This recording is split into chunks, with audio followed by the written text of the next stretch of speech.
up? Hello, hello. Testing, We, testing. yeah, we are so back. Right. Yes, Yeah, yes, we yeah. are. Happy Labor Day and happy my favorite time of the year, as you could tell in the background.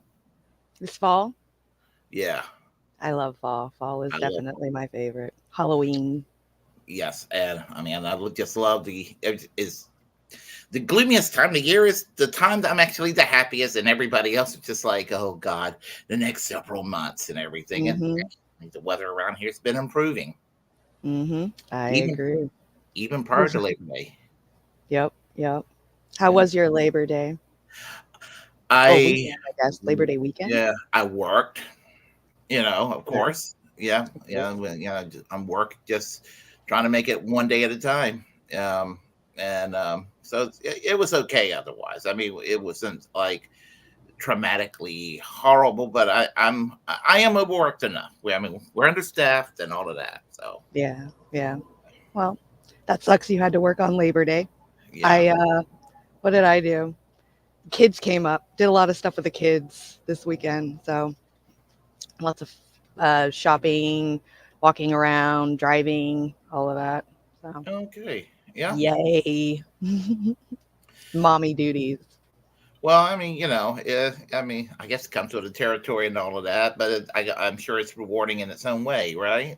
Yeah, it's fun to see the kids, especially now that they're teenagers, like they're 19, 17, and 16. So they're old enough to just, kind of run off on their own and stuff. So you hand them, like $25 each and say meet up back here in an hour, and it's cool, it's nice to have that. I don't have to like walk around a mall making sure I'm holding on to a toddler, making sure I don't lose her in a crowd of people just because I let go of her hand really quick, or she runs off because she sees a toy and I lose. It's the losing the kid thing that I don't have to really worry about anymore because these girls are like, a little bit older now and they can definitely team up against some crazy dude who wants to kidnap them for sure. So, Speaking of losing, I just remember I went. Hold uh-oh. on. No, you're good. You're glitching, but there you go. Yeah, I'm gonna find out. Okay. It's the heat. Oh, That excessive heat yeah. warning, man. It's gonna fuck up with the internet this week for sure. There we go. Sorry about that.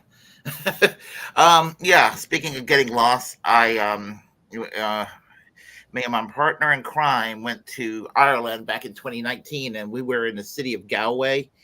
And the cell phones don't quite, when you're in one country and you're using your cell phones and you're using the cell phones in another part of the country, excuse me, in another country, especially overseas, um, you don't have the reliability on it like you would have back home. And Mhm. and that's what happened there for the that trip in Galway. We lost each other in Galway probably for about 6 hours, and we didn't know where each other. We were looking Oh, at each other no. in the sea and all that. But if you ever go to Ireland, Dublin is nice, but if you want to really, really start to see the real Ireland, but kind of be in an urbanized setting, start off Galway. It's a 2-hour train ride from Dublin.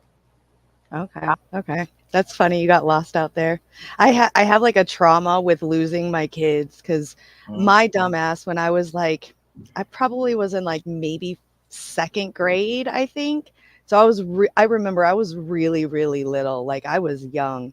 And we lived in this trailer park, but there was like a trailer park and then this long desert. And then there was a gas station. And that's where the bus picked us up at every morning. And I didn't know that day because I was so little. I had no idea what daylight savings time was. And so I left to go to the bus stop an hour earlier than what I was supposed to go. And so when I went to the bus stop, I had waited there for like 15, 20, maybe 30 minutes, and there was still nobody at the bus stop, nobody, no bus or anything like that. I was thinking like, what is going on? Did I like miss the bus already? And I didn't want to go back home because I was scared that my mom was going to get mad at me for missing the bus. So I just started walking to school. and it's a fucking walk to school. And this is I wasn't living in Mojave at the time, the little Okay. town of Mojave in the in Mojave Desert. Yeah. So I walked to school. I remember there was this like cute little old man, had to have been in his 70s, halfway walking to school. He walked me the rest of the way to school. And now I look back, like that guy could have fucking kidnapped me. And I got to school, and my grandma and my mom and my aunt, everybody was at the school, like with police officers waiting for me. My mom was freaking out, didn't know where I was, thought I was kidnapped. I was like, I'm fine. I just thought I missed the bus. So this guy took me home, or took me to school. Like, man, it was like this big old thing. So ever since then, like I didn't think it was a big deal. I was just like, I'm just walking to school. But now that I look back, like, oh my God, it is a big deal. But because my mom and my family made it a big deal too at the time, like it kind of traumatized me a little bit about getting lost. So I always made sure like I never got lost. And now when I had kids and they were little, the getting lost thing was super, super big on me. Like, I cannot lose these fucking kids no matter where I go. That shit is terrifying to me. I got lost in Manhattan for 5 hours. Ooh, that's scary. I was trying to get to the New Jersey Turnpike on 95, and I drove around. I drove around, and I mean, it was just like, am I ever going to get out of this fucking city? I mean, I mean, I had a great time when I was there for a few hours doing what I needed to do, but it was just kind of like, am I ever going to get out? I Yeah. left. I got on the road. I got on the start driving at 2 o'clock in the afternoon, and it was like a little past 7 when I finally got on the New Jersey Turnpike. Oh my gosh. Yeah, and that's before I had a GPS mobile device in my car. And that was back in, what was it, 2016. I went that late without a GPS mobile device. I got one now, of course. Yeah. Yeah. Me and my friend got lost in Boston once. We were at a park in Boston all day because there was like some kind of weed festival, and we were like so stoked because that was like our day one of vacation. So me and her went over to the park and hung out, and it got nighttime, and I was like, let's go to a fucking strip club. Like, let's go hang out at a strip club. So we started walking, and we made a left in the streets, on the streets of Boston, and it got scary really fucking fast. So we did a U-turn because we were like, we're just getting lost. Like it's just getting worse and worse and worse, like scarier and scarier over here. So we did a U-turn, and we were walking. So we turned around and started walking back to the street that we knew we were from. And instead of making where we made the left, we went across the street to make a right. And the fucking strip club was like two buildings down. We had just turned the wrong fucking way. I was so mad. I was like, we almost died tonight. Let's go fucking get drunk and dance. Driving in Boston is a challenge. We walked it. We were walking. I mean, but Yeah. driving in Boston is a challenge. Last No, time I we was, wouldn't. When we went to Boston, we walked everything. Yeah. When I'm a West Coaster, so the one thing I learned about East Coast is nobody has a car, and it's not even worth it to even get a taxi. So when we went out there, I was like, we're just gonna walk everything. Fuck it. yeah, there you go. Yeah. Yeah, I mean, Boston's changed since I've been there previously. I mean, I had some relatives in Boston in the 1970s and 80s that we used to visit, because we used to go up north every about around Christmas time. I mean, have family in not Bridgeport, what's the name? Actually, the same town from D and Friends lives, New London and Groton, in that area. Okay. Connecticut. This is probably my favorite state I've ever. I could move to Connecticut. I actually literally could live in Connecticut, but it's expensive. Mhm. Mhm. Yeah, it's expensive enough down here in North Carolina.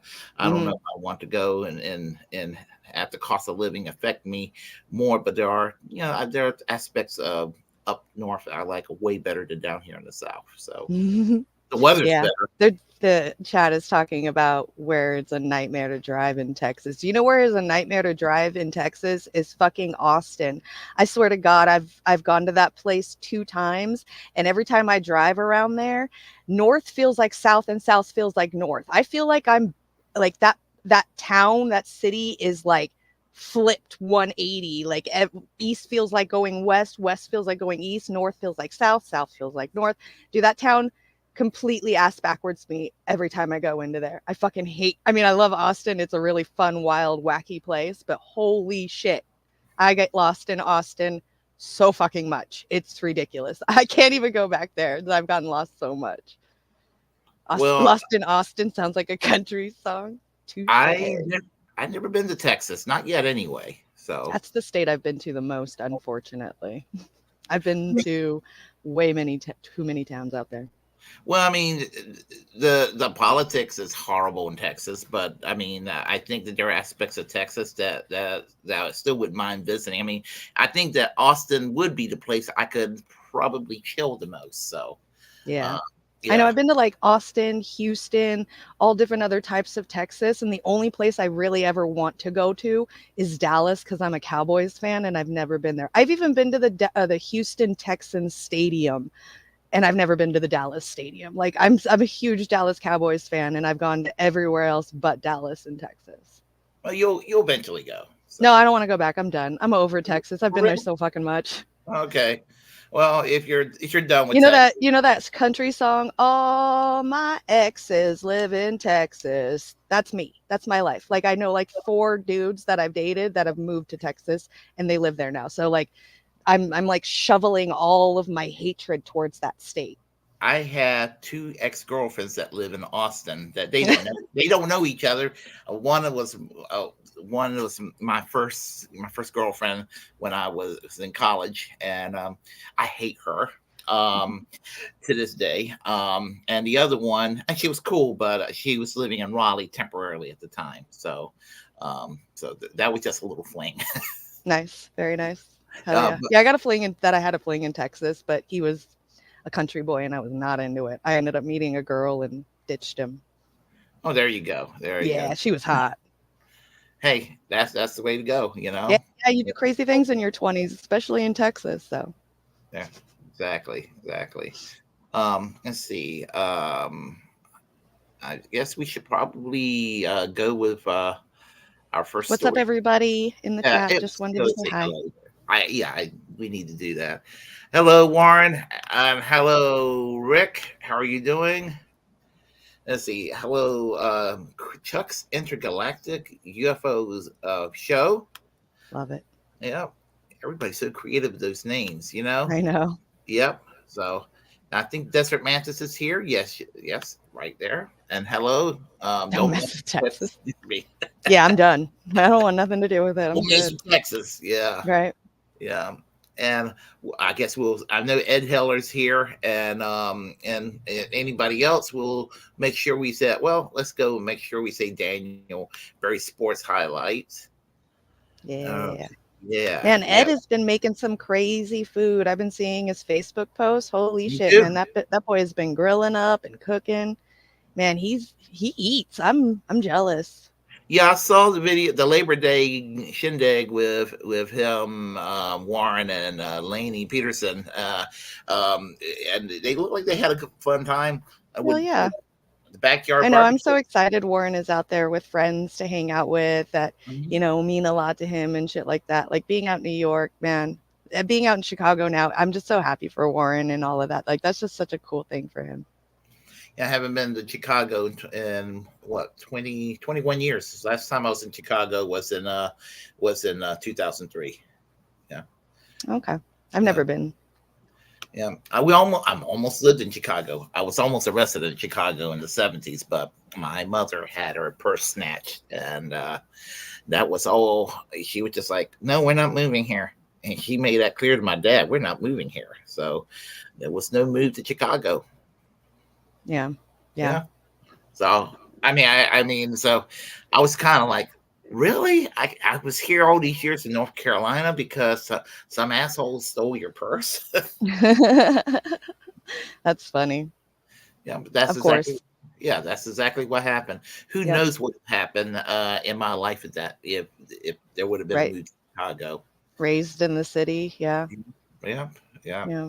Yeah. Where I lived was definitely in the rural, very conservative area of the state. Everybody kind of set in their ways, and when we moved there in the early '70s, I was too young, but when we moved there in the '70s, it was the kind of place where they didn't take too kindly to outsiders, if you know what I mean.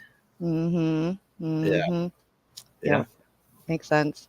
It's kind yeah. of what I did with my kids. I mean, I was kind of raised up in like the city life and I didn't want that for my kids. I wanted them to be kind of more rural and shit, but it's just a different kind of bad out here. Like I learned my lesson. I probably shouldn't have done that to these kids because there is no change, no difference in these kids than they are in the city kids. It's just they find different ways to do the same thing. So there's no fucking difference. And you're right, like the conservatives stuck in their ways out here. I hate it. It's no friends. I've got no friends in this area whatsoever. They all suck.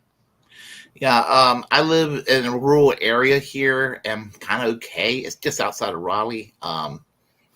And just I'm trying to decide where I'm going to go when I retire. I'm actually having to think seriously about this. Do I move to the west up into the mountains, which has beautiful weather for by North Carolina standards?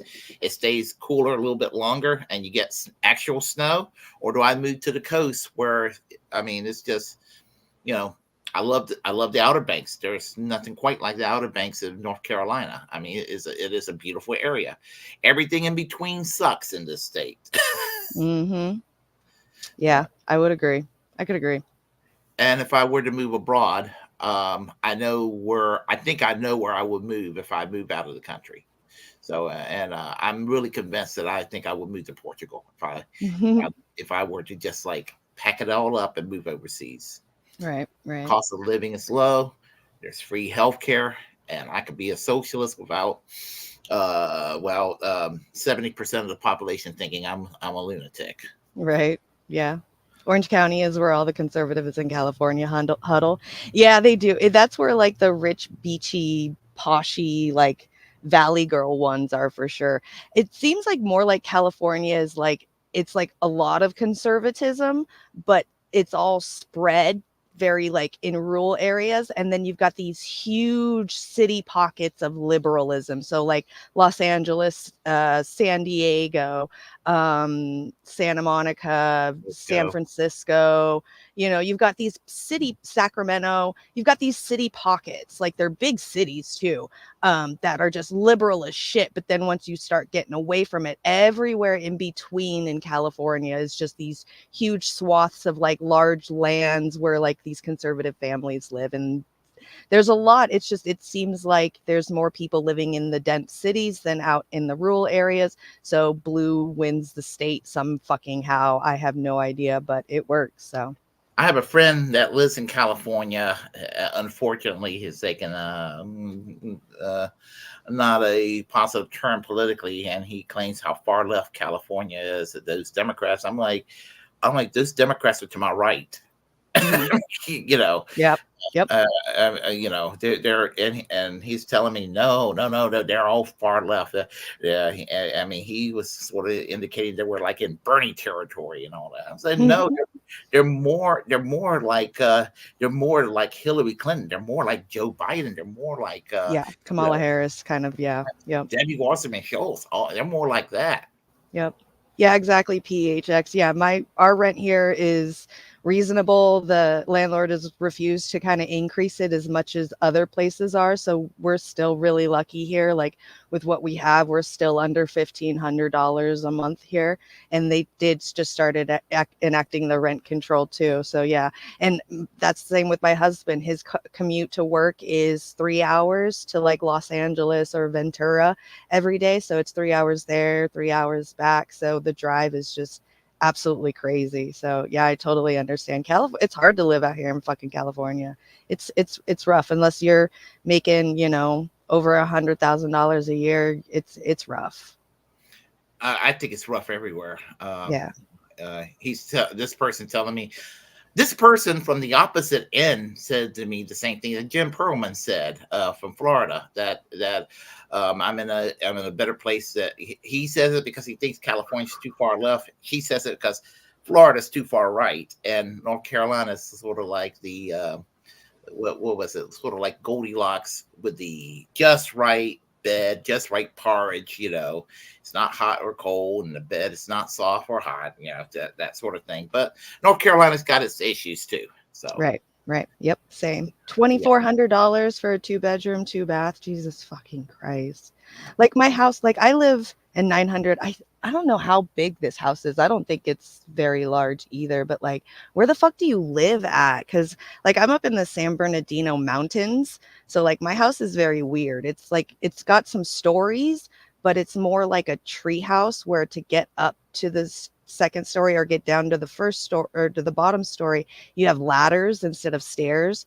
So like downstairs is what they call like the mother-in-law quarters, and that's where my kid is. It's just got a bedroom and a little bathroom. And then my living room has a bedroom with a bathroom. And then upstairs is the attic, which we can use as a bedroom if we want to, but it's technically just an attic. And we pay like $1,400 a month. I think it's 13. No, it just raised up to 14. So we pay $1,400. So you live in Santa Ana. Okay. So that's why That's Santa Ana's crazy. That's about North Carolina's price around here, more or less. What you just said, Jimmy, about Yeah, but 1,400. we got really lucky here at the house. So like very, very lucky. Like our landlord even said to us that he's not going to raise it like other people are wanting to do. So he was told to raise it up to like $2,000, but we would have been homeless, and he wants to keep getting money every month, and he really likes us. So he's not doing it too much, just enough to where it pays for itself every month. He's not making any profit on this house. Okay, well, I'm glad you have an understanding landlord, so that Yeah. Well, he's a slumlord. He doesn't pay for trash to come, so we have to figure out where how to get rid of our trash every week, but and doesn't like do anything around the house to fix it. Like there's a whole wall right there where our driveway is that goes down to where our house is, and half of the brick wall is like up against our house. I'm waiting for the house to like cave in right there. So there's a lot of stuff he's not doing. So it's kind of like you gotta, take and give. Like, yeah, you're not charging us a buttload of rent, but you're really not doing anything to help us out yeah, anywhere. there's a price, I guess, for yeah. I guess it's give and take. So Yep, yeah. exactly. Exactly. All right. Well, shall we? Hello. Oh, hold on. There you Okay. go. Shall we Yeah, go Irvine next with? door, 3, 4,000. Yeah, I'm ready. Let's do it. Let's I know I'm do trying it. to find Okay. places out in like Anaheim area out there, like northeastern LA. And it's driving me crazy because like I've got a dog and three cats. Like I can't go sit in a fucking apartment with a dog and three cats and a kid and a husband and shit. Like for like $2,000, $3,000. It's nuts out there down in the city trying to get closer to work and shit like that. I need to find a job, but I can't because I'm out in the middle of the fucking boonies. So I want to go down in the city, but then the prices are like that, and we can't afford to live down there. We're going to be fucking living like poor people just so I can get a job. Like it's so crazy living in California, like the give and take, like you were saying, it's nuts out here. Yeah. Um. Yeah.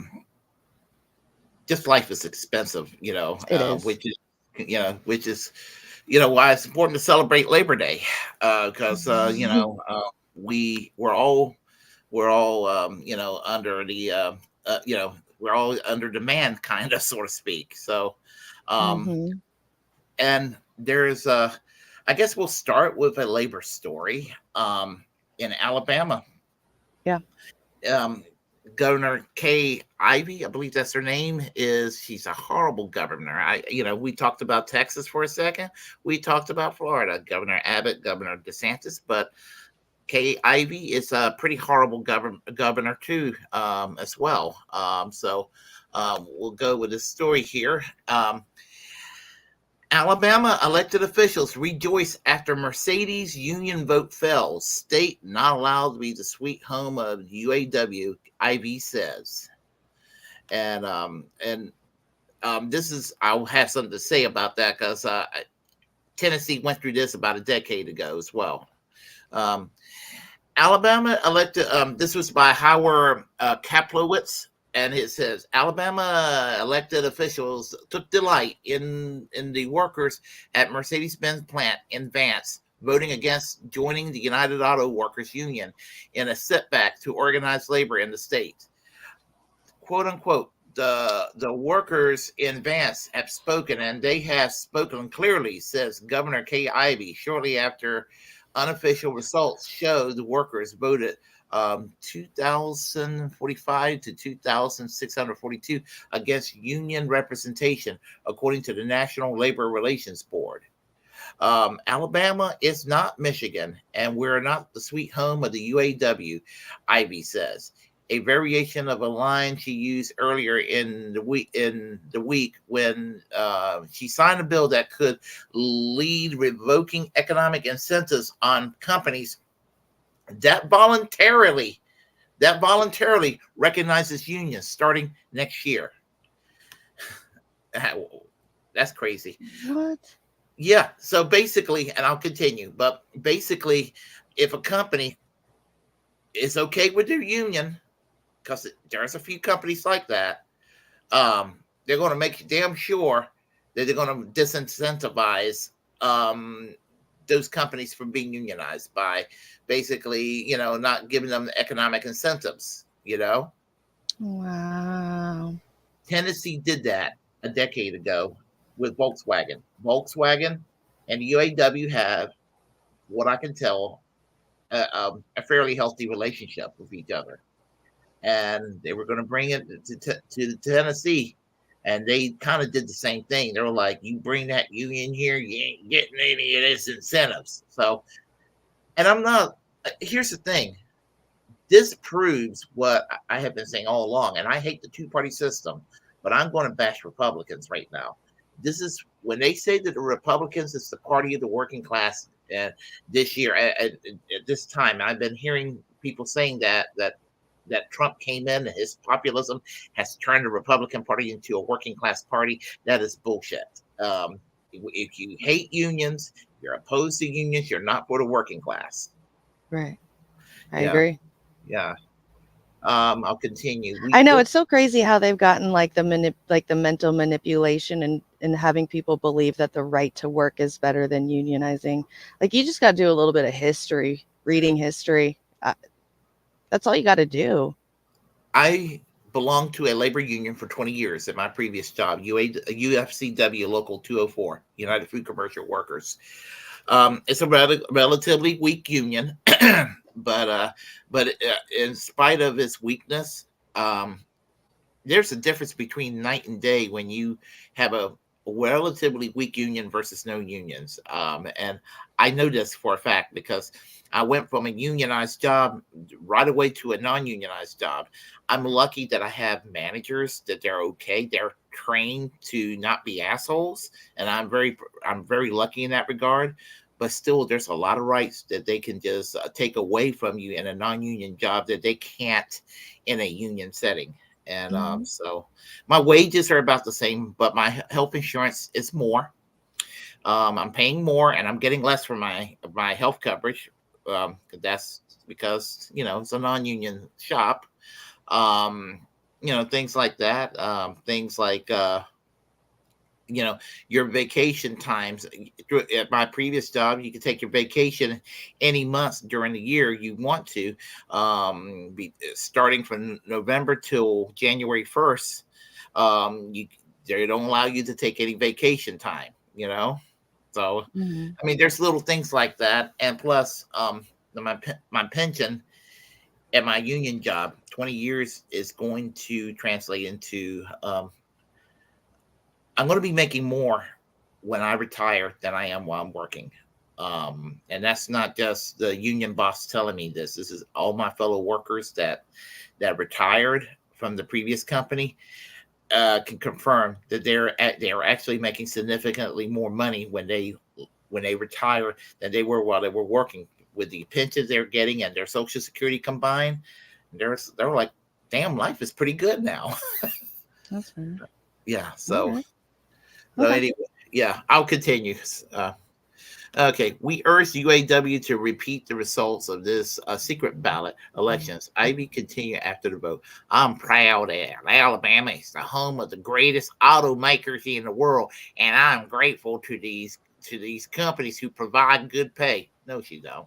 Benefits and opportunities and many men and women across our state. As I have said, automotive manufacturing is one of Alabama's crown jewel industries and the number one in this country, and we're committed to keeping it that way. Um, you can tell I'm a big fan of this governor. UAW President Sean Fain addressed the anti union criticism from Ivy and other Alabama elected officials during the news conference shortly after the vote. Quote, at the end of the day, shame on them, Fain said. How you say you represent people, citizens, say they want something. This is all about one thing. It's about corporate greed. That's what this all goes back to. Obviously, when they pick a side in this battle, they show whose side they're on. They're not on the side of the working class. They're on the side of they're not on the side of the workers they represent. They're on the side of the companies and the billionaire class, and they show it in their actions. Ivy's sentiment was echoed among Republican members of the state congressional delegation. Representative Mike Rogers, um, uh, see, Representative Mike Rogers of Sachs, I guess, alluded "Sweet Home Alabama" in his reaction to this failed union vote. Alabama, let's see, quote unquote again, Alabama workers can see how straight through the UAW's empty promises, he said. I hope the UAW president, Sean Fain, will remember a Southern man don't need him around anyhow. So that's pretty much, and I mean, I could go on with this, or I can, actually, I think that's it. Just a couple of anti-union tweets and all of this. Oh, wait a minute. Oh, yeah, actually, just a little more, but you get the gist of what's going on here, and they're antagonistic. They're Yeah. antagonistic toward workers. And somebody asked me, what is it with the Republican Party I have a problem with? I told them I have many, many, many, many, many problems. But I would say that the number one problem I have with the Republican Party today is their antagonism to organized labor. That's probably the biggest.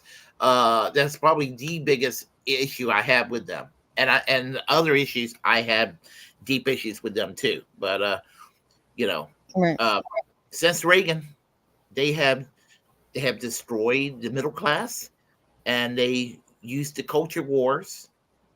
They talk about division, but they like to divide people, and so you have a lot of people who get sucked up in this culture war. They don't realize that the people at the top are just laughing at us and they're pissing on us. Mhm. Mhm. All that work we did, and we all the thing like the union stuff we got in the mid 1900s, just to kind of think that, this is it, like we did it, we don't have to worry about it anymore, and not realizing that it's a constant battle because corporations are going to try to kill it and make it even worse, which is what we're seeing now.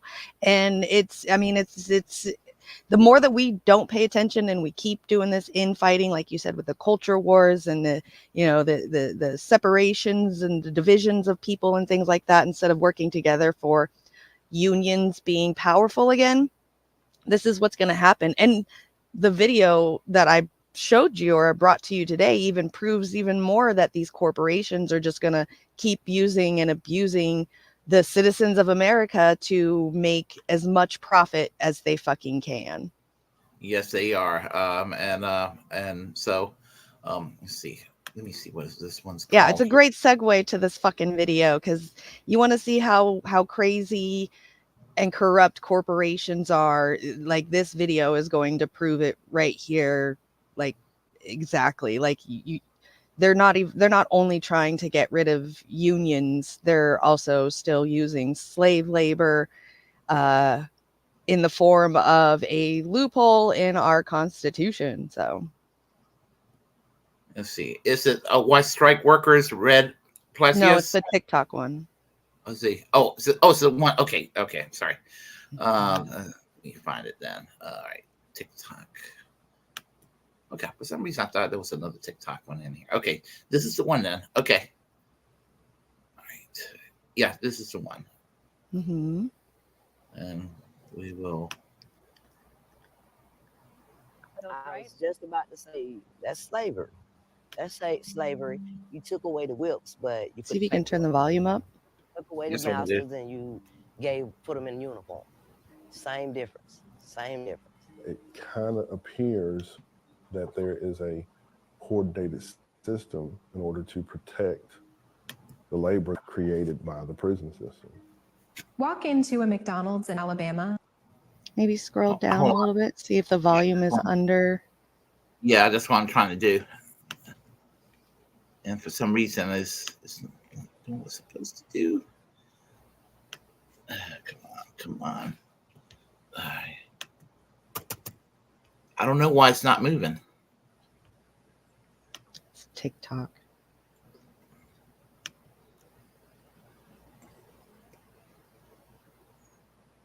It's not doing what's supposed to do. Damn it. Continue without login. Give me a second.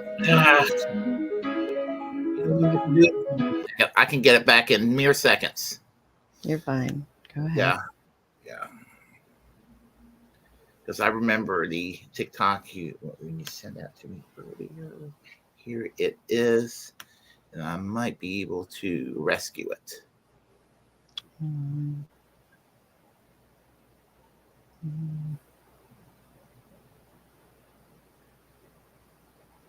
Let's see. Here's the volume. It's actually as up as it can be. So we'll try this again. Hold on.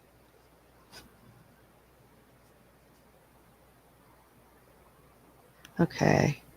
Try. I'm going to send you another link.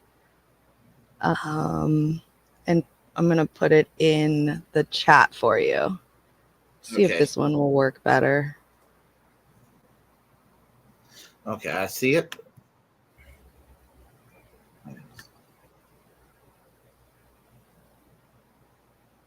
All right. Oh, give me a second. That's going to work better. Okay. It should anyway. Let me just track it down.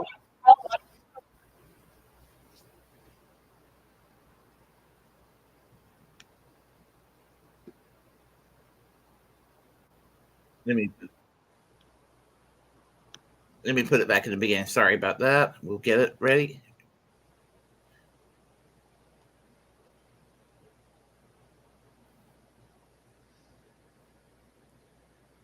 Why is it showing 43 minutes? All right, y'all, welcome to the show. We are going to have some fun today. So, Lex Friedman did an interview with Donald Trump, and it was one of the worst things I've ever seen. That's not it. No, check the one in the voice chat. Or in the private chat. Sorry, yeah.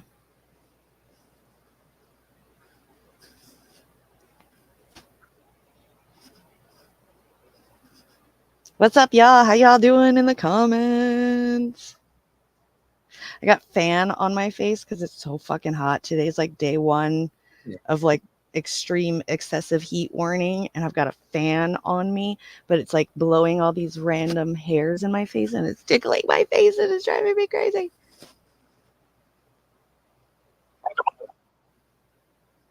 How's everybody's day? Who else is in an excessive heat warning? Because this shit's nuts.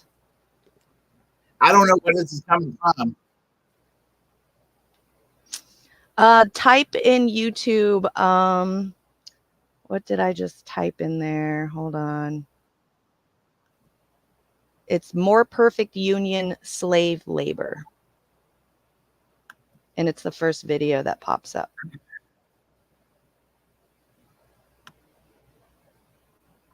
I don't know what the hell. Oh, I found it.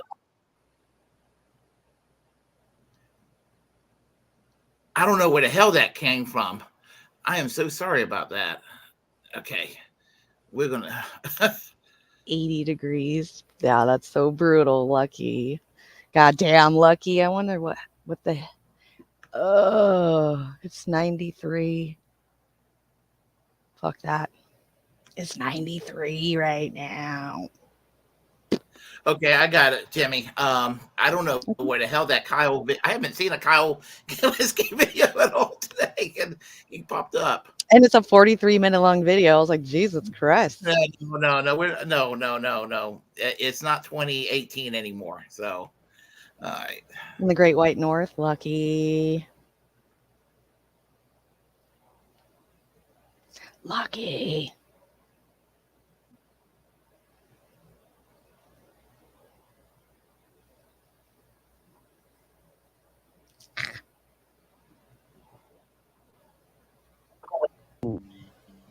Put them in uniform. Yeah. Same difference. Same difference. It kind of appears that there is a coordinated system in order to protect the labor that's created by the prison system.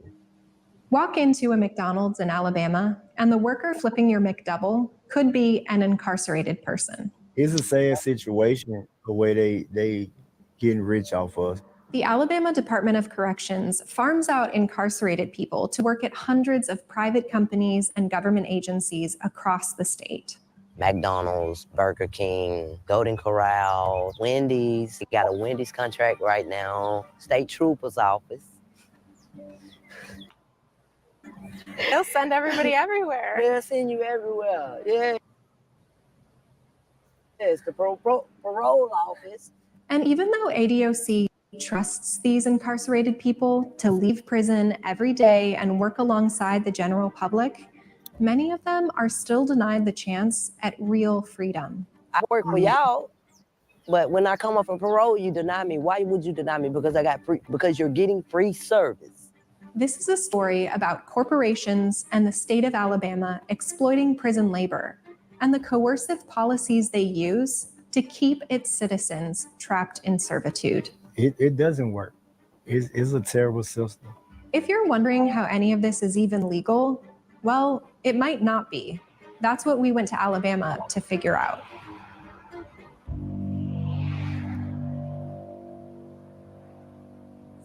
So yeah, could you just describe like how long you worked here? And I was here 18 months.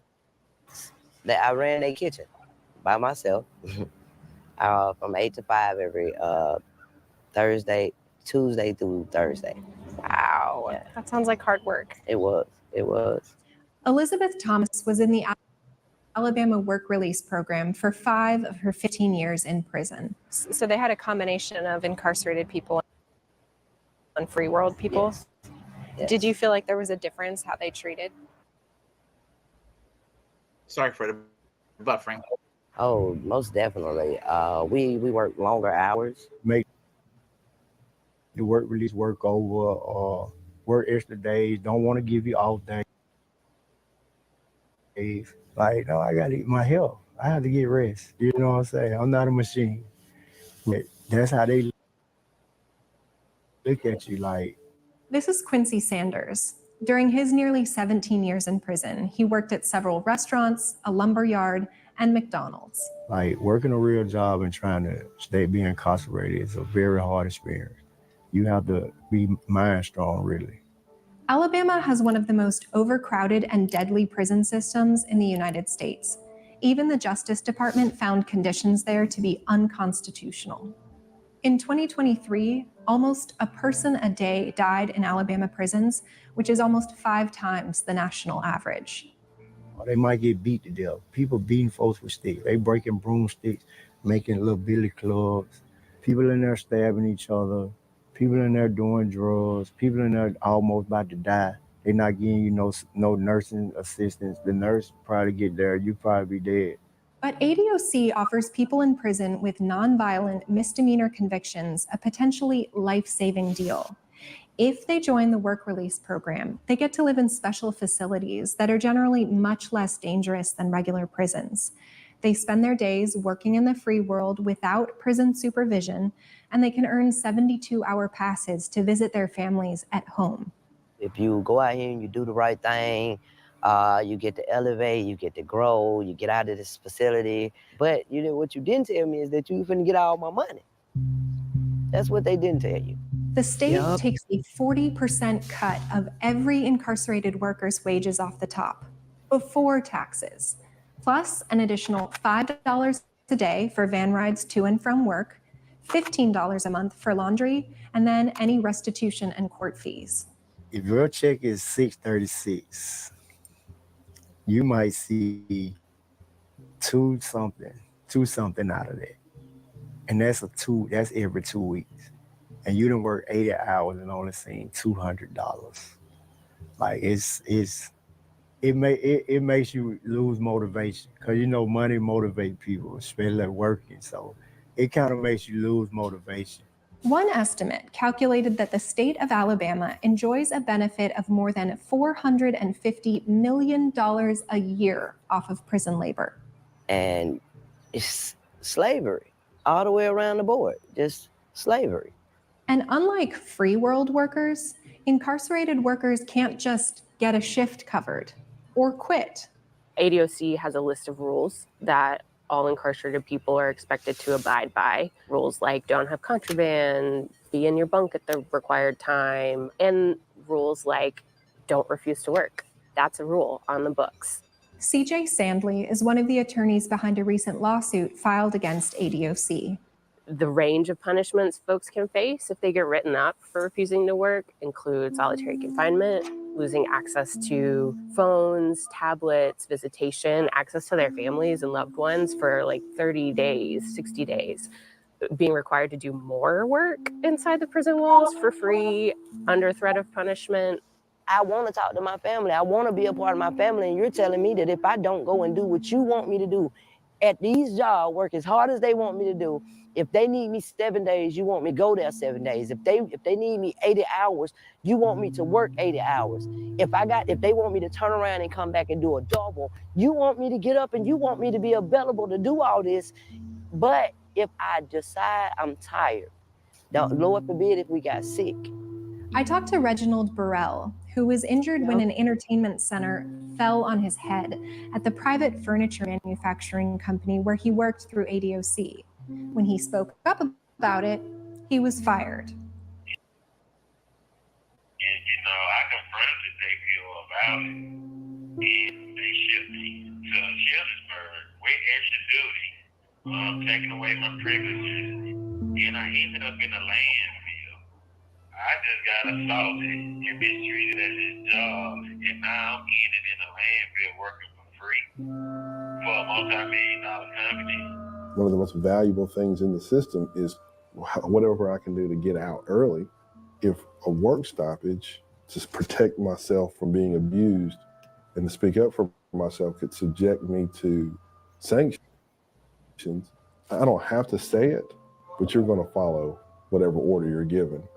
Chris England is a state representative in Alabama. He's leading the fight to reform the state's prison system.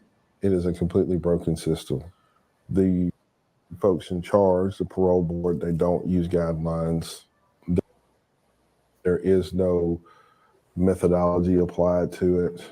Alabama has some of the lowest parole grant rates in the country. And more than 90% of the time, hearing this answer. Denied, denied, denied, be denied. Parole will be denied. If the parole board followed its own guidelines, it would grant parole in about 80% of cases. But instead, that number dropped to just 8% last year. And incarcerated people in the work release program don't fare much better. I know that there are people at the Department of Corrections, they assess them, and then they say, you are not a threat. So much so, you can leave here and go work. Some people actually go home for 72 hours on a weekend and are told, we trust you to the point where you do whatever you got to do. We'll see you Monday morning, 8 o'clock. That same person goes before the parole board and they say, what you did 20 years ago is so bad we can't let you out. You're a threat to public safety, but make sure you're at work tomorrow morning. Mm-hmm. A federal lawsuit claims that 235 people in the work release program were denied parole in fiscal year 2022. So if the system is operating as designed, what is the point of the system? It appears labor is. Yup. Lawsuit talks a lot about is that very clear lineage from slavery in the state to convict leasing and to what we've got now.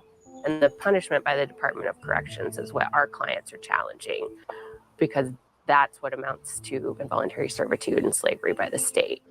After the Civil War, the 13th Amendment abolished slavery with a key caveat. Forced labor was still allowed for people convicted of a crime. And the states adopted a copycat of this federal amendment. But here's the thing. In 2022, Alabamians made a historic vote to remove this exception. The state has a new constitution. Voters overwhelmingly agreed to make our state constitution free of racist laws and language. However, right after the voters of the state changed the state constitution, the governor and the Department of Corrections really doubled down on the punishment for refusing to work. So the people closed the loophole and then the governor went around to open it up again, basically. Yeah, that's right.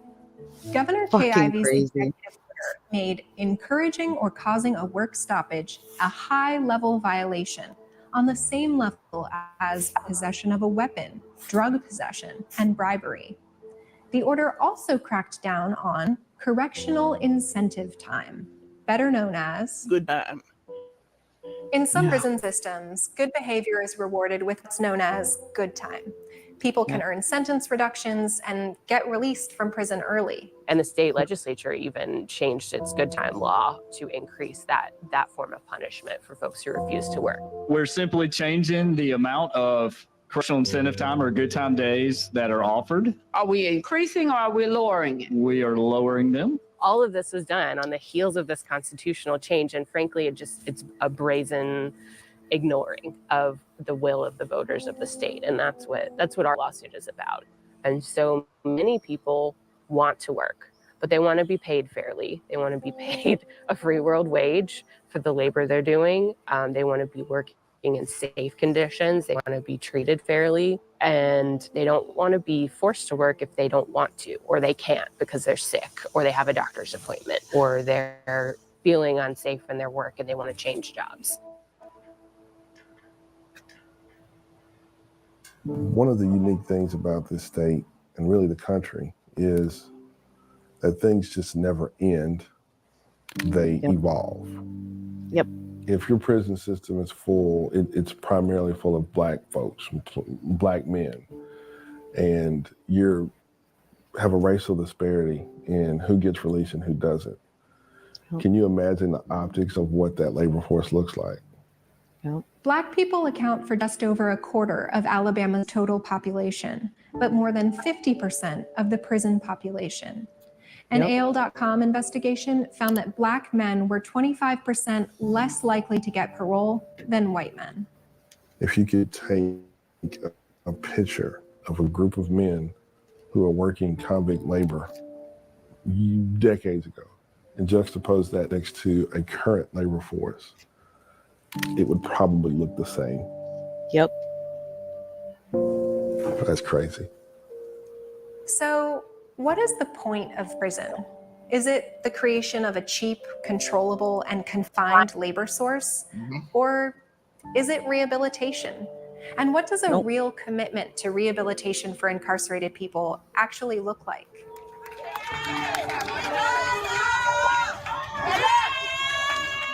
I wish they'd strip that name off of that Alabama Department of Correction. I wish they'll take correction out of that and just say Alabama Department, because ain't no correction. Ain't no correction, ain't no structure, ain't no discipline. You discipline me to do what you want me to do, not the law. Not to come back in society and be able to live off of what you taught me. That's not what's going on. If I lived off what DOC taught me, I'd still be a criminal. Because they want that paycheck. They want me to come back in tomorrow. They want me to. Because they money keep flowing. Yeah. It's no correction. We need to start correcting. We need to start loving. We need to start teaching. Yep. She's freaking right. Thank you for watching. Don't forget. That is slavery in its modern form. It absolutely is. Them not being able to make any kind of money whatsoever, being forced to work. If you don't work, you get in trouble. If you get harassed or messed up at work, they just move. They don't do anything to the people that are actually like the workers that are there. They actually just move you to another spot and keep that person there. Like, that video is just a little, schism of Alabama. Like that kind of stuff is very prominent throughout the entire country in whether it's, state prisons down to county jails. They do the same thing. I've had my own personal experience in county jail, where I was working in the clinic. We would mop and sweep and mop the clinic every day. Every morning, one of the actual people working there tried to get me to go into a closet to do, sex stuff with him, and I said fuck no. So when work was over, I went and told one of the corrections officers, and she ended up just moving me to a whole different workplace and never did anything with the guy. The guys still work there. So I've had my own experiences. There was a time where I ended up getting really bad rash, like burn rashes from these huge big pots. Like they're like these enormous fucking pots, like that were like 4 feet tall, just big gigantic things, and that's how they made the food. And you'd have to sit there with this gigantic wooden spoon and just stir over it constantly for hours and hours. And I got a burn on my arms, and I needed to stay out, and they threatened to put me in solitary confinement for 2 weeks until the rash went away. And I said, fuck you, I'm going to work. You are not going to stick me in a room by myself for 2 weeks. I will literally find a way to fucking kill myself. Like I didn't say that to him, because then they would have, but I'm like thinking, you ain't putting me in no fucking solitary confinement. So I've had my own experiences with the forced to work kind of thing. The thing is that they didn't even say in there too is when you do the work release programs like these and you actually leave the jail and come back, you're forced to do a court line when you come back every time if you leave the jail. So every time you come back to jail, that day at work or your 72-hour weekend thing, you've got to get fully naked, bend over, spread them, and cough to people who are, with flashlights up in your crotch. Like, shit's embarrassing, and it's traumatizing, and it's not that fun, and it's horrible experience. Like, they really figure out ways to just humiliate you and make you feel like shit. Working in jail is kind of like the same as working in Walmart. You work forever for barely anything, and instead of getting a raise, they give you a pizza party. It's kind of like that, but like worse. So, and I couldn't even imagine what Alabama is going through with all of that too. Like that's just so fucking upsetting to me when I watched that. Yeah, I mean, I was kind of aware of that prior to this video, but actually watching this video, just kind of like, wow, Yeah. I mean, it's very, I mean, and here's the thing: I'm called a class reductionist by people who don't like my politics, and they're like, they don't think I pay attention to identity politics. I mean, here's where the identity. I mean, it's obviously based on racism, and and this is not just being politically correct. This is based on racism. It's looking at somebody's skin color, and they're just going to do everything they can to keep people down. Especially in places like Alabama. I mean, I'm a Southerner, and I could, even though North Carolina is probably not as backwards as Alabama, I could see how law enforcement, the way the law enforcement will treat a black person and treat a white person. I mean, just pulling somebody over, and I mean, Yeah, and a lot of these work release programs, you have to have a low crime, like no violent crime or anything like that. It has to be a low level crime for you to be able to do these work release programs, because they have to be able to trust you to leave and then come back every day. And they're telling me, this video is telling me that, and what that guy was saying in the video, you can trust these people to leave jail every day and come back. You can trust these people to go on weekend trips to their family and come back to jail on Monday morning at 8:00, but you can't release them. You can't say that their time is done. And then Alabama taking down the good time work time as well. The entire state voted to increase that to help people out. And what did the governor do? Goes behind the back and go and reopens that loophole again, and also decreases good time work time. So like when you're in jail or prison and let's say you have 100, whatever, just some lousy 100 days. Okay, when you're working in jail, your good time work time turns that 1 day that you're in jail into 2 days. It doubles your days. That's what good time work time is. So that's why they say your release date could be reduced. It's because 1 day is doubling up. And so what it seems, I don't know exactly what they're trying to do in Alabama to take it from 1 to 1, but it could be like 1 to 0.25, like 1 day of work could be a quarter of a work day. So, 4 days of work, and then you get a full work day, good time work time day. So, I couldn't even imagine what they're trying to do, because from all I've ever known is good time work time is 1 day, 1 day. You get 1 and 1. That's it. That's how it works. As long as you work, you've got 2 days of check mark of being there that time. So it's crazy to me that they're even thinking of doing that, and the governor going behind the back of the people after everybody voted. It's there, man, that state's screwing up big time. It ain't no sweet home Alabama anymore. That place is a hellhole. Yeah, I think Leonard Skinner lied to us. Right, yeah, exactly. There's no sweet home Alabama. Yeah, Maybe course. sweet home for white people, but that's about it.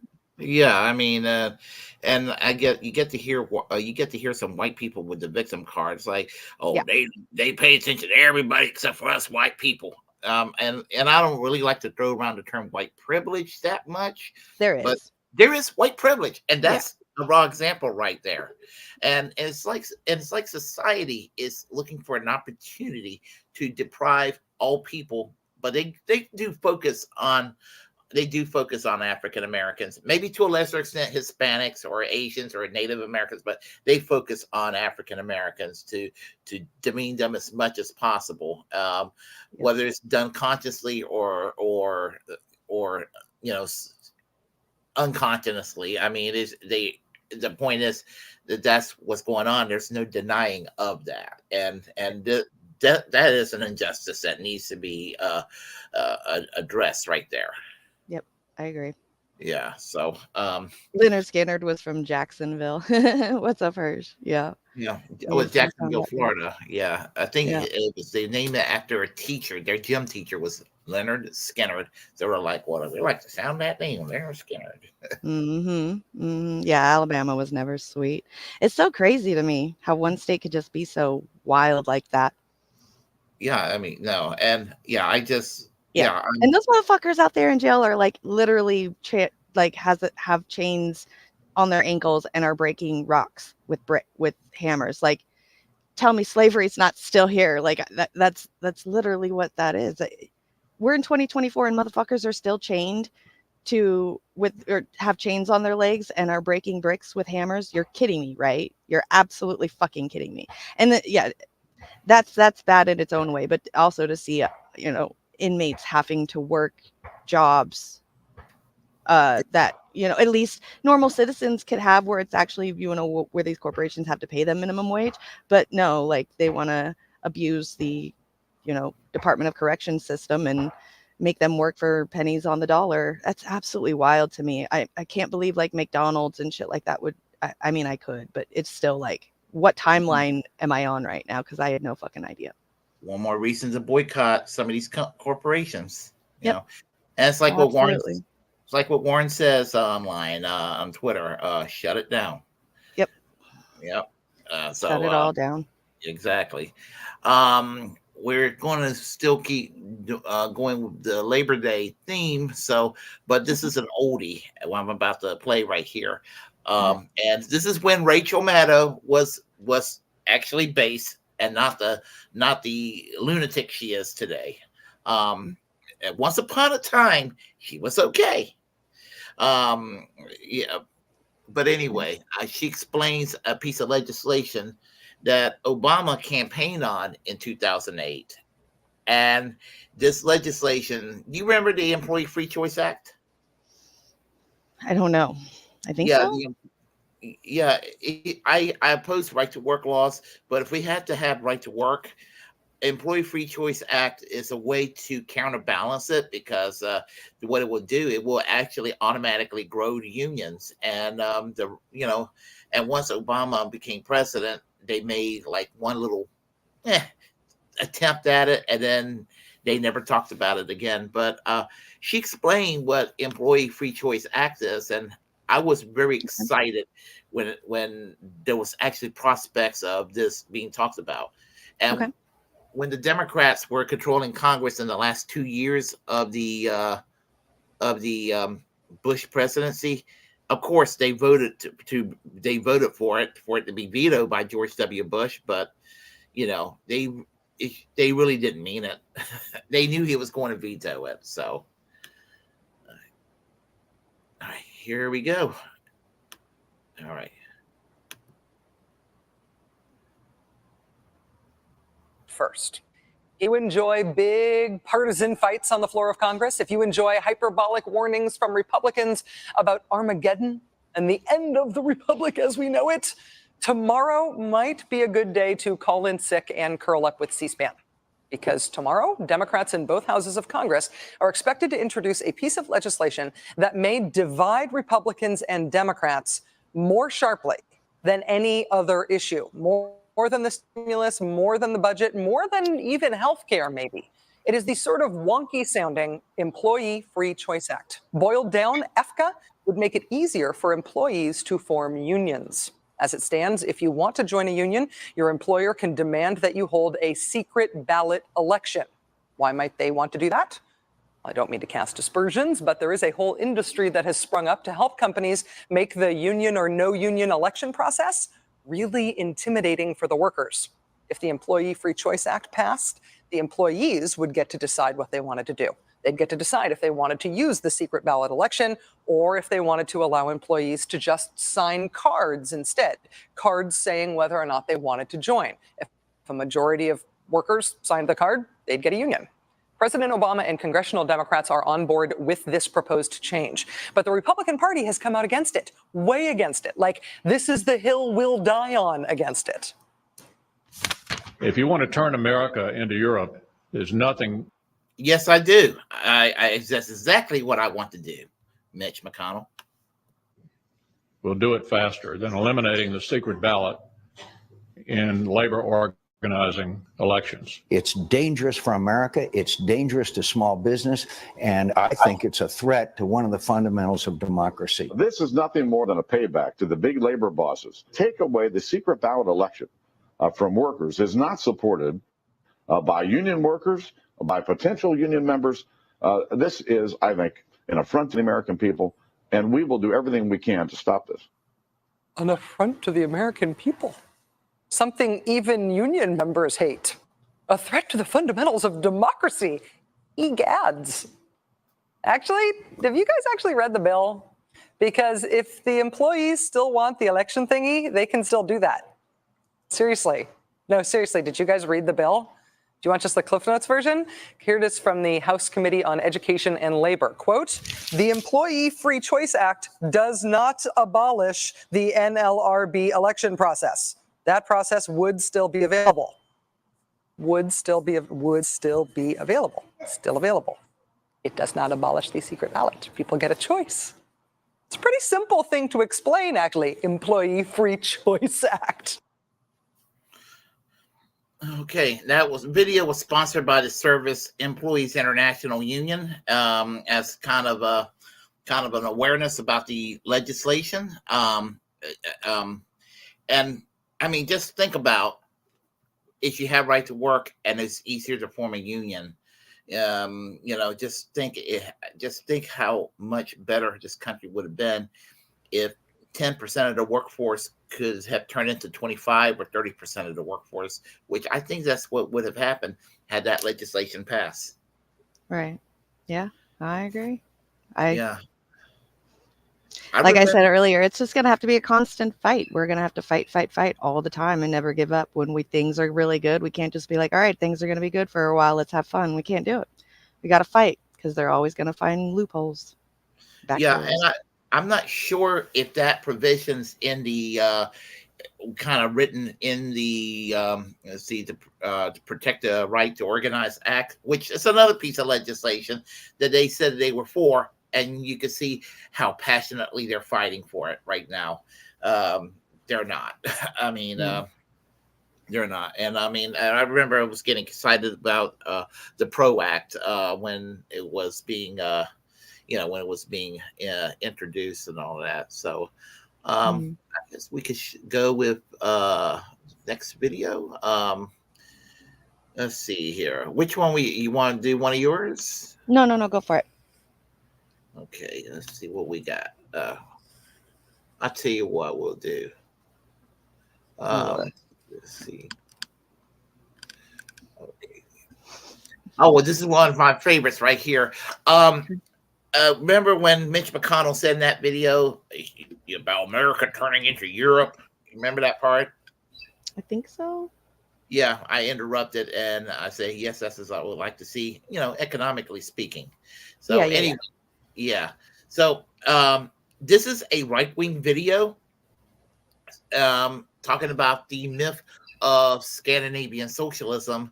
And this is the way that they have rebranded fighting against, what I call Bernie adjacent values, I guess you could say. That we're all basically on that page. We just wish he would actually still be on that page and fight harder for it. But anyway, yeah, I remember when he was running in 2016, 2020, that the right wing decided to go and change the narratives, and they come up with talking points like this.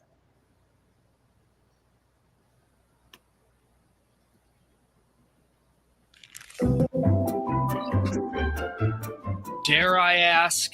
We need to be more like Scandinavia so that we can be happy like them. How do we need to be more like Scandinavia, Bob? Their poverty rate is less than half the United States, and they have free health care, free higher education, free paternal leave, free vacation, free retirement, a living minimum wage, a higher happiness index score, and a higher individual GDP than the U.S. Scandinavia proves that democratic socialism can work. Actually, Bob, the Scandinavian countries that people like to point to, like Sweden, Denmark, Finland, and Norway, aren't really socialist at all. What? Not only has the Prime Minister of Denmark gone out of his way to publicly say that they're a market economy, those 4 Scandinavian countries rank about the same as the US as far as economic freedom is concerned. Yes, they have very robust welfare systems that previous administrations have put in place, but they've been trimming back both their social programs and their levels of taxation since the 1990s. Once the people realized that their economies were suffering because of the expanding tax and spend social democracy policies that kept being implemented. As far as levels of poverty are concerned, national level poverty is measured comparatively to what other people in the same country are making. And where that line is set varies from country to country. Not even the World Bank will release comparative data sets on that. And all 4 countries have higher individual and family tax burdens than the US, with Sweden and Finland's being significantly higher. If you earn $54,000, once your employer has paid the necessary taxes for hiring you and you've paid your income taxes, you're left with $39,000 in the US and only $20,000 to $25,000 in Sweden. I wouldn't call that free anything. But what about their GDP, huh? Well, according to the World Bank's most recent data, only Norway had a GDP per capita that was higher than the US, and that's largely because of their relatively large petroleum reserves. It's also worth noting that their per capita GDP has sharply decreased in recent years. Their high minimum wage? By and large, it isn't set by their government. It's negotiated industry by industry between unions and businesses, usually. Bob, it's great that you want other people to be happier, but maybe we could find a way that doesn't involve government mandates or Viking horns? Valhalla! You can keep the Viking horns, then. Hey, folks, thanks so much for watching. If you enjoyed this, please check out fee.org. I enjoy how stupid it was, but anyway, any thoughts on that? I love how was that a conservative made video? That was a conservative made video. I could totally tell because they just love not paying taxes. I swear to God, they're like anything about not paying taxes. They're like all for it. And okay, here's the thing. Yeah, I lost brain cells too. when I first became a socialist, and this was back in the 1990s, I used to go with the simple mindset talking point. Yeah, Norway, Sweden, Denmark, any country in Europe, they're socialists. I used to do that, and sometimes I kind of do it to make a point. But yeah, and here's the thing: there's no pure communism. There's no pure socialism. There's no pure capitalism, for starters. And yeah, it's true that these countries are still largely capitalist economies, but they are governed. When people decide to vote for these parties, they're governed by a socialist party, a labor party, or a social democratic party, which in their platforms and when they were being created, basically say, hey, socialism is our aim. They are in coalition with Greens. And in some of the Nordic countries, they're not called communist parties, but they're kind of adjacent. They're kind of what they call, it's part of what they call Euro communism. It's sort of its own thing, like the Left Party of Sweden, the Socialist Left Party of Norway, the Dutch Socialist Party. They usually work with the more mainstream Social Democrats in power. And all these people in coalitions created good societies. And here's the thing: the high wages they have, it's true they don't have minimum wage in a lot of these countries, and they'll use that as an example.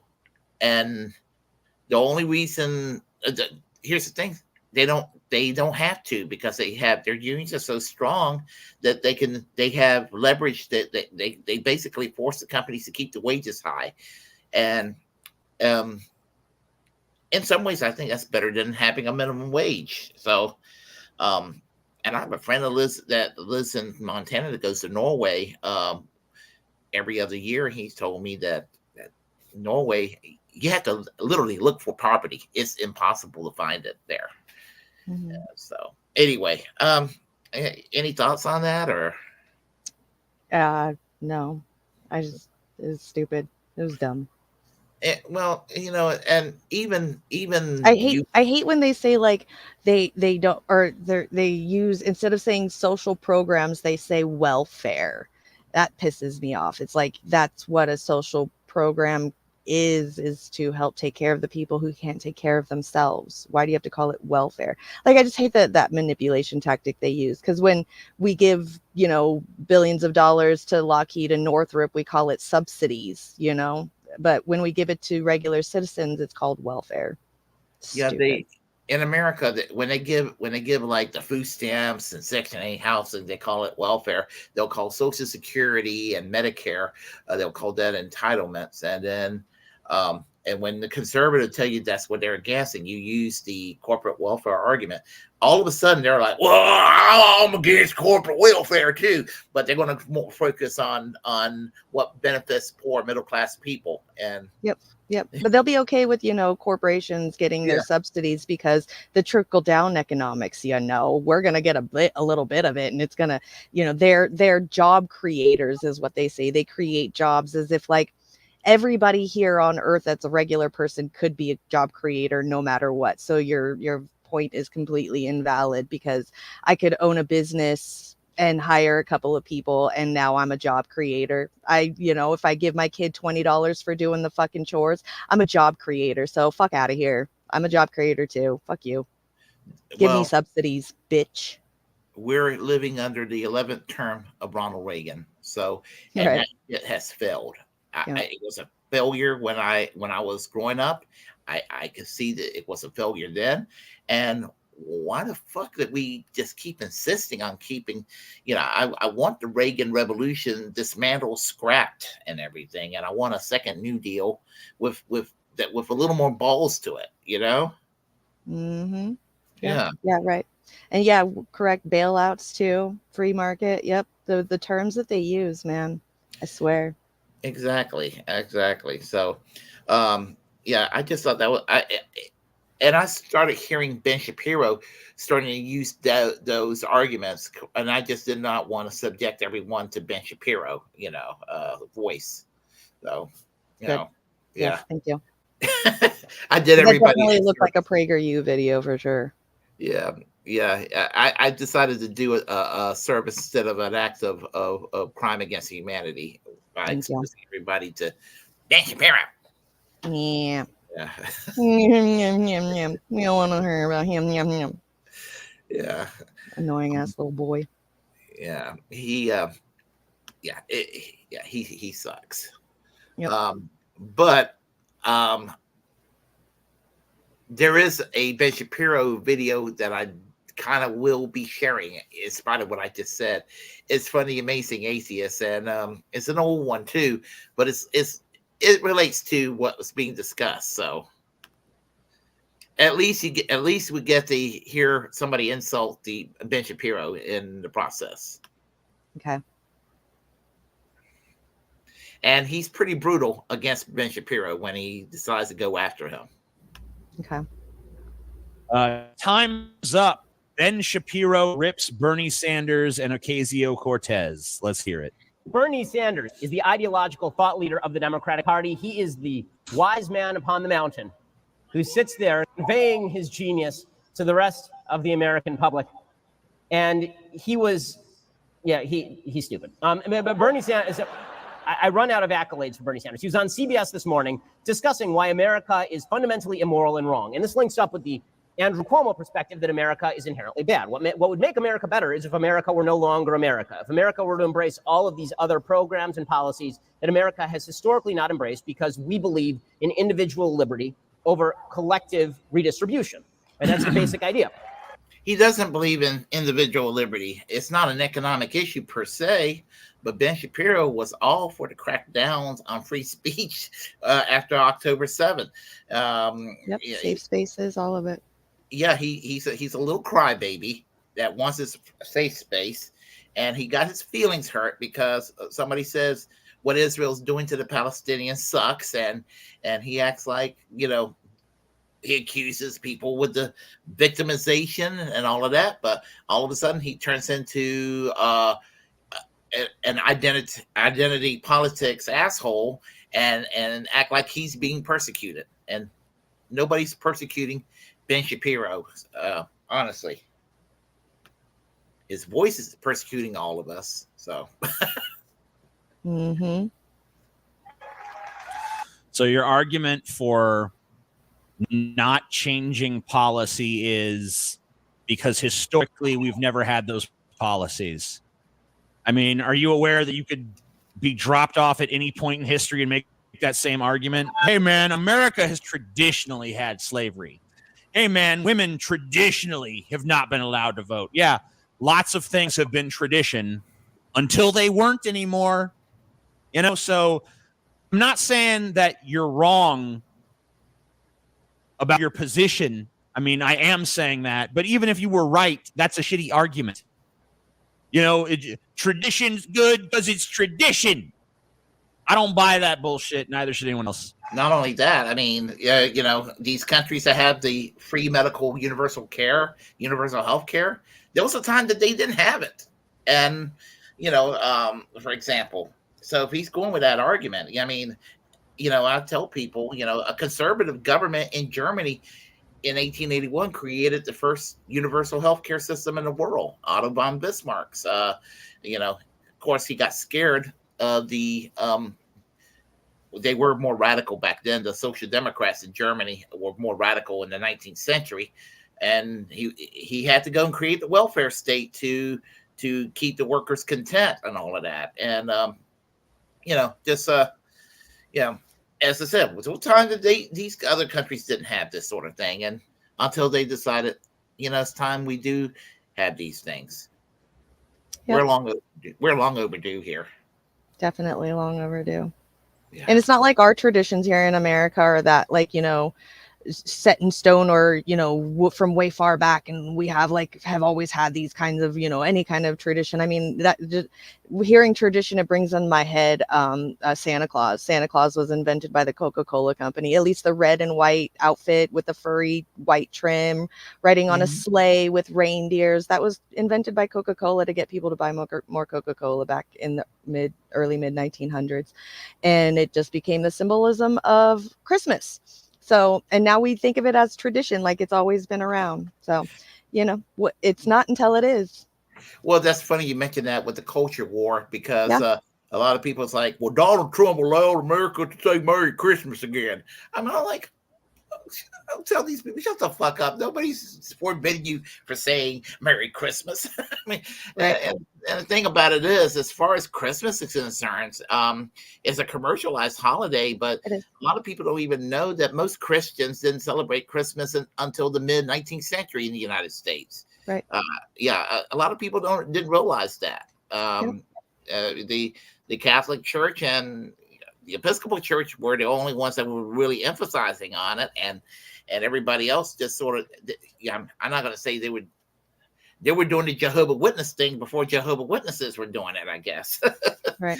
But no, they eventually did the same thing. So tradition, whatever, this is what I got to say about Ben Shapiro. He brings up the weak arguments.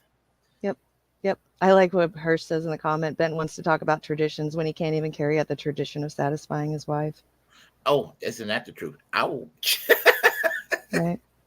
Yeah, exactly. I mean, and imagine when he decides to have sex, he probably just, after sticking in there twice, it's a little stroke, and that's it. I can go back to bed, honey. Yeah, it's gross. Typical conservative sex. Yeah. And he's probably wearing pajamas. Right. Where's his socks still? Still wears his t-shirt. I didn't want to show my chest. I'm insecure. Exactly. You turn the light off? Yeah, the idea of Ben Shapiro having sex is not a nice thought. No. He pulls down his pants and they're like little tidy whities with like dinosaurs on them. And she's like, okay, where is it? Oh. Right? Where are you tucking, babe? I thought we talked about this.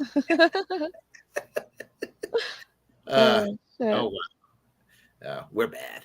I know, I love it. I'm going to hell, but I've already got VIP access, so I'm cool. There you go.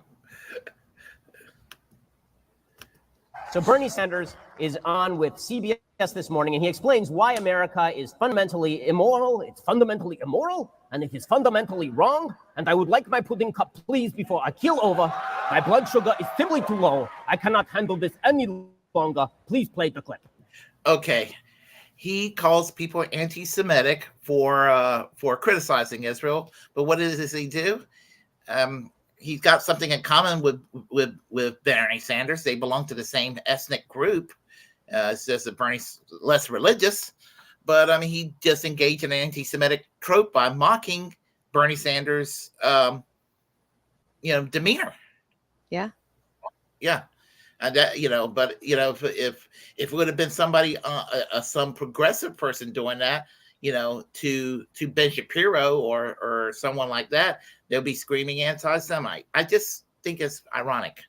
Yeah, no, the projection is thick with the Zionists. Like literally every word that comes out of their mouth is projection. You can take everything that they say and turn it around and put Gaza or, other like Palestinians in the place of what they're saying, and it would actually make more sense. Like it's absolutely crazy, like how they live in a backwards world. It's nuts. Exactly.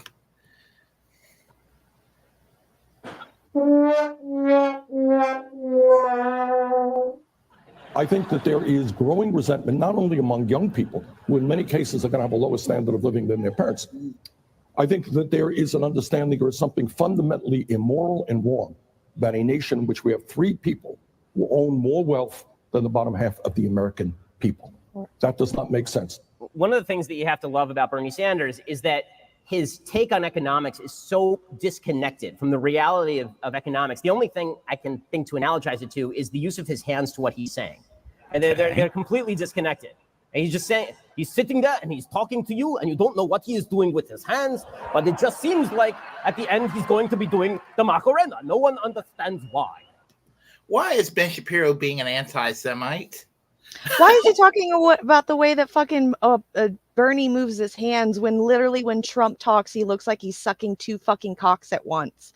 That makes no fucking sense. You're going to Yeah. sit there and bag on the way that Bernie is suggestive and expressive with his hands, but you're going to support the guy who is probably the worst at expressing hands. I mean, we can play fire with these fucking conservatives. They're fucking jokes.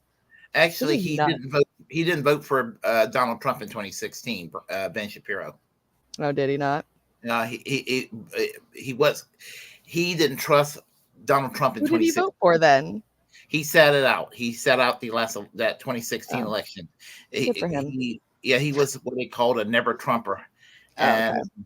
But in 2020, he was not enthusiastic, but he endorsed him, and because he was more right wing than he anticipated. He actually thought that Trump was a closeted liberal. Okay. Yeah, I'm not kidding you. Yeah, that's the thing about never Trumpers. The never Trumpers of 2016 hated Trump because they thought that he wasn't a true conservative. And yeah. I just think it's funny. Yeah, it's just funny how they sit there and make fun of the way that people talk. But that's true. That's true. And that remark about not having that full understanding of economics. Yeah, if anybody has an understanding of economics, it would be Bernie Sanders. He had Stephanie Kelton as his not a campaign manager, financial advisor during his 2016 run. And Stephanie Kelton is like the goddess of MMT. So if anything, he knows more about economics than most Republicans do, except for Paul Ryan, who at least admits to it secretly. But you know what's funny? We were talking about MMT. A little surprise for everybody that we'll have Shane back tomorrow on my show to do part 2. He was on a Debate Me Bro show yesterday. I don't know who the Debate Bro was, but yeah. Yeah, I saw the tail end of it because I was like tired to the world yesterday. Stuff that was going on. Okay. So I guess let's see. We'll do the next video. But I just remember when all that was going on and trying to debunk the whole argument against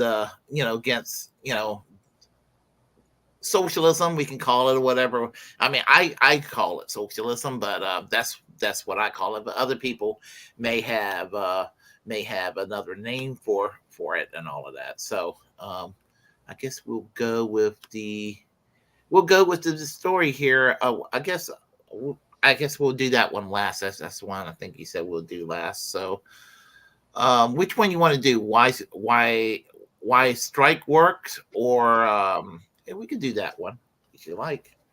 Sure. And we'll do that one.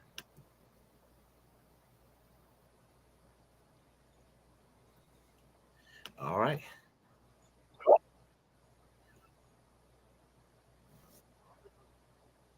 Teachers in the United States, it's students striking for action on climate change, it's the Yellow Vests in France calling for a general strike, and it's the largest strike in history. 150 million workers participating in a 2-day general strike against Indian Prime Minister Modi's anti-labor policies.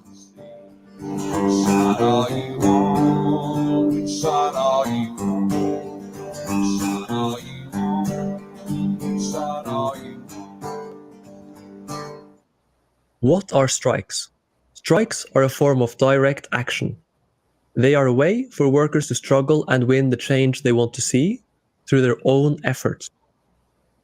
Basically, a strike is an organized work stoppage performed to make someone, usually bosses, meet your demands.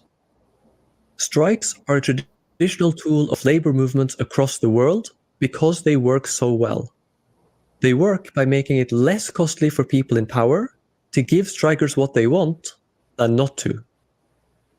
Strikes have won workers higher wages, better working conditions, the 8 and 10-hour working days, weekends, holidays, sick pay, and much more. If we focus just on the United States recently, striking workers have won the $15 per hour minimum wage in many states. Last year, teachers in West Virginia, Arizona, Colorado, Kentucky, and Oklahoma all went on strike. So too did prisoners, fast food workers, and hotel workers. Many of them want major improvements to wages and working conditions.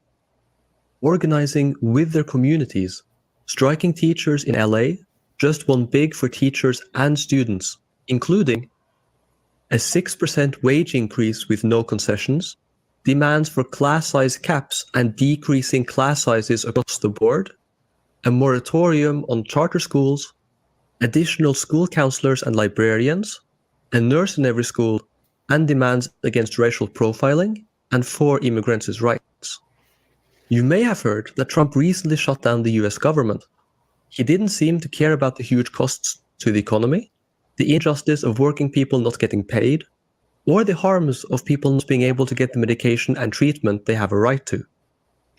Then, as soon as a bunch of air traffic controllers call in sick, and the president of the Association for Flight Attendants mentions the possibility of general strike, Trump caves and temporarily reopens government.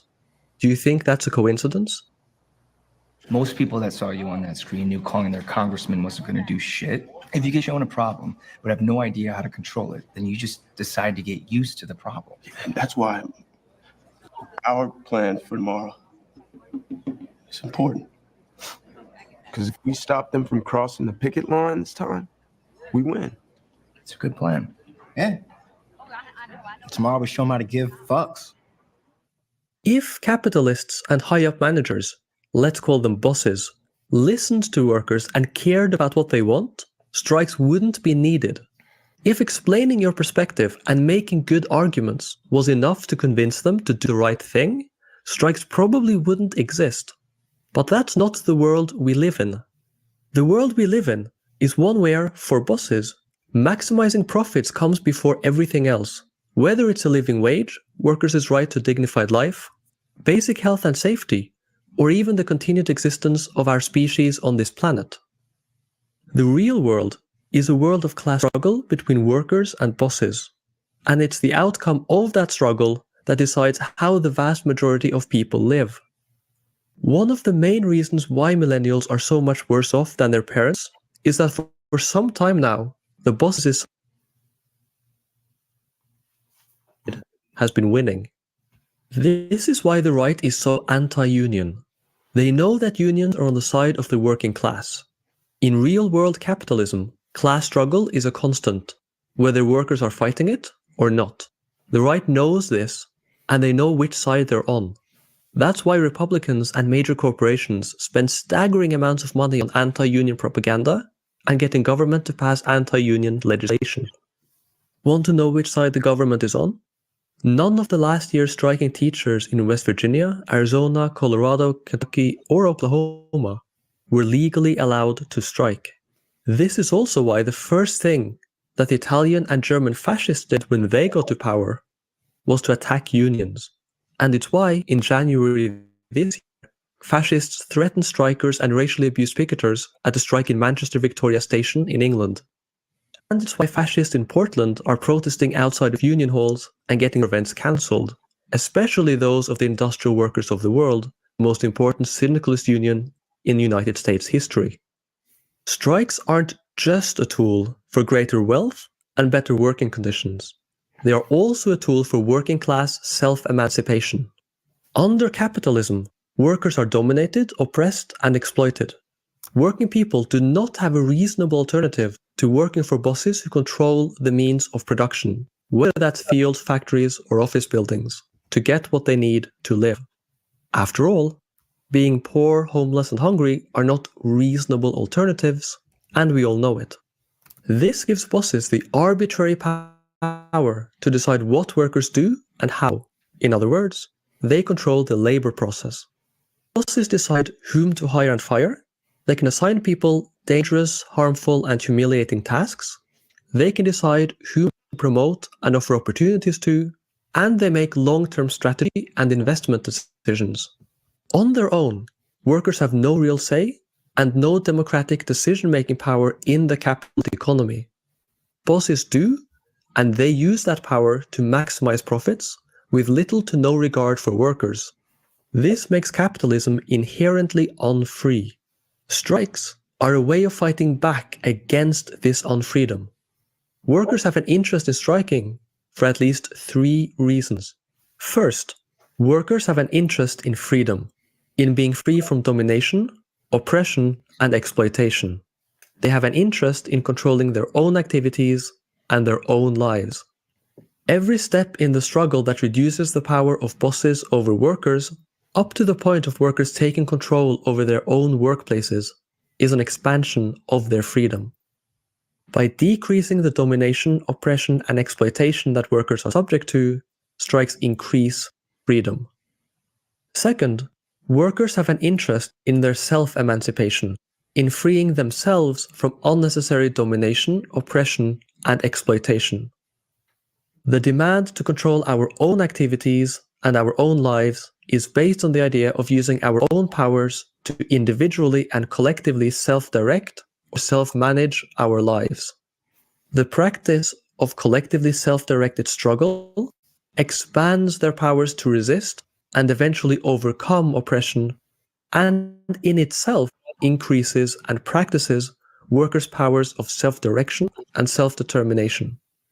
The process of struggling for your own self-emancipation, for instance through striking, increases and expresses your freedom. Third, workers have an interest in the many other individual and collective benefits of striking, such as higher wages, better working conditions, expanded rights and freedoms, and greater confidence in their own dignity and power.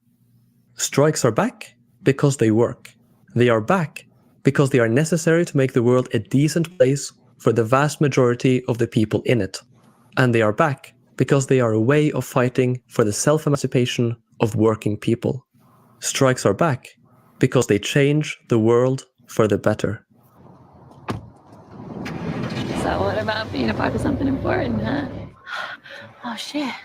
Looks like the sun is about to How much explode. longer we got on this video? We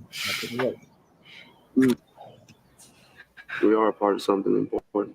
Almost over. Oh, it's almost over. Okay. Thank you for watching. Oh, that's it. We are Okay, Red I was Plateaus. thinking it was done. We I are a wasn't channel completely sure dedicated. yet. Yeah. I just really like that, the importance of striking. Yeah, and the thing about it is, I've been in a union job for 20 years, but I never was involved in a strike at my workplace. But we were bordering on, well, in 2006, we were supposedly bordering on a strike at work because there was a communication breakdown, and I knew we weren't going to go to a strike because we're North Carolina people. And North Carolina workers, I don't care. They're just not going to go on strike, and they roll over and play dead, and right. Yeah, I was so mad at people just voted for a bad union contract. They in 2006, I was just like, I came in work that night in a very bad mood. I almost lost my job that evening because I was in such a foul mood, but. No, strikes do work, and they got it so where we can't have a general strike in this country, and we need to find a way to have some kind of a general strike. Right.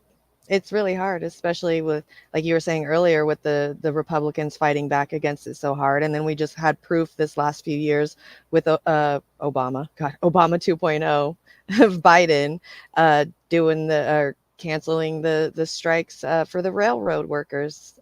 So, both sides are fighting against it. They're obviously, as we all know, they're on the side of the corporations and not the side of the people. And there's got to be a freaking way. Like, I know after the railroad strikes where they were like, y'all can't strike anymore, and they told them they have to go back to work. Like, that shit really disheartened me. But I mean, there's got to be something, right? That was when I decided to 100% stop supporting AOC. What was critical support turned into opposition, which is why when she voted to basically bust a strike, I was like, you call yourself a socialist? Right. Right. And it was so weird as it was a Bernie Sanders bill that was sent to the U.S. House of Representatives. And she voted against a bill sponsored by Bernie Sanders. Right. That was, because the Bernie Sanders bill was actually okay. It was, for all his disappointments, and everything. I do think he kind of tries still, and and this bill would have actually granted 7 sick leave days to these road workers, and it would have actually solved the problem the way it needed to be solved. Yep. And they just stopped it. Yeah, dead on its tracks. Forced them to go back to work like that. I don't understand how, if we're a free country and those people are striking and the government says you can't strike, why didn't the people just keep doing it? Why didn't the people just keep striking? Like, it's a free country. We're allowed to do this. It didn't make any fucking sense to me why it just stopped. And apparently it was costing. It would have cost $2 billion a day or something. But it doesn't fucking matter. Like, that's the point of protesting and all of that, is to inconvenience the people that you're protesting for, like the or against. That's the whole point of it, is to bring the shit down and take it down so that the corporate owners get fucking humbled and be like, okay, yeah, you're fucking right, we fucked up, what do you need? And get us back to where the people have the power. It's just, if we're a free fucking country, I just didn't think that vote could have had that much power on people who were striking anyways. It's really a shame. Yeah. What it just happened. I mean, just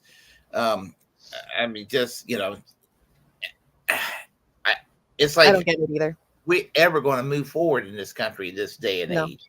It's always one step forward, 2 steps back. We feel like we're progressing and then we go back. I feel like we're going 1 step forward and 5 steps back sometimes. Sometimes, fucking A. Yeah. So, and I remember just complaining how horrible things were 25, 30 years ago, and it's gotten worse. Yeah. I hate to think of how we're going to be in the next 20 years sometimes. I don't want to sound like a doomer. It's true. Yeah. It's true. Yeah. It's not getting any fucking better. It's really not. No.